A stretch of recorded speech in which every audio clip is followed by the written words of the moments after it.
Welcome back to another episode of Theology, where we've got a copy of the Confession and a cup of tea. This time in my favorite little Cornwall mug with its Cornish pasties, and this time it's black PG Tips decaf, which actually is pretty good tea, all things considered.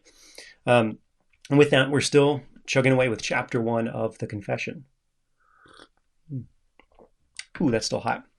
So Chapter 1 of the Confession, which is on the Holy Scriptures. And this time we'll be trying to make it through Section 6 and 7. I always have to pause there and just hope that I can translate Roman numerals correctly. So Chapter 6. The whole counsel of God, concerning all things necessary for his own glory, man's salvation, faith, and life, is either expressly set down in Scripture, or by good and necessary consequence may be deduced from Scripture, unto which nothing at any time is to be added, whether by new revelation of the Spirit or traditions of men. Nevertheless, we acknowledge the inward illumination of the Spirit of God to be necessary for the saving understanding of such things as are revealed in the Word, and that there are some circumstances concerning the worship of God, the government of the Church, common to human actions and societies, which are to be ordered by the light of nature and Christian prudence, according to the general rules of the Word, which are always to be observed. And I know that's a large paragraph there. At the heart of this, really the beginning of this, its point that it wants to drive home is that the Scriptures are not exhaustive of human knowledge. The example is, if you want to learn about building permits in the United Kingdom, the Bible's not the best place to start for that. Now, if you want to learn how to be an ethical builder, the Bible would be a great place in order to start, because it teaches us the things necessary for salvation, the things necessary to please God, and all of those other things. The other important point, or several important points that it wants to make, are that the things in Scripture are derived either just from the plain meaning of the text or this lovely little phrase, good and necessary consequences.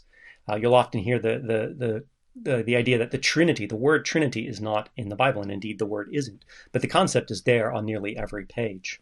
And finally, this confession really wants to magnify the work of God in our lives. And so at the end of the day, it's not about our reading comprehension, but it's about the Spirit illuminating in our hearts the saving truths of Scripture. And it wants to protect kind of just this bare reading of the Bible, that it needs to be influenced, directed, and guided by the Spirit for us to comprehend its saving effect from it.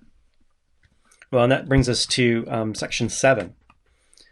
All things in Scripture are not alike plain in themselves, nor alike clear unto all.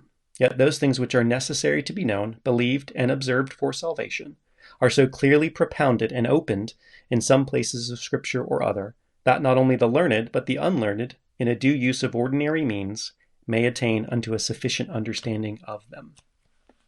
Well, if you've ever read through the Bible, this just strikes us as so true, that not every part of Scripture is easy to understand. Take a walk through Leviticus. How does it apply to the Christian? These are big questions. Places in Paul. Paul is this deep theologian. Not all of it is easy to understand, says the Apostle Peter.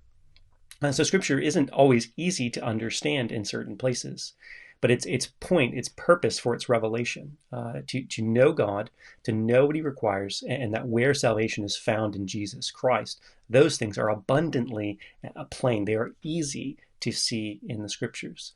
But I think this section also reminds us that just like learning to read any other a great work requires some diligence on our part, some careful reading.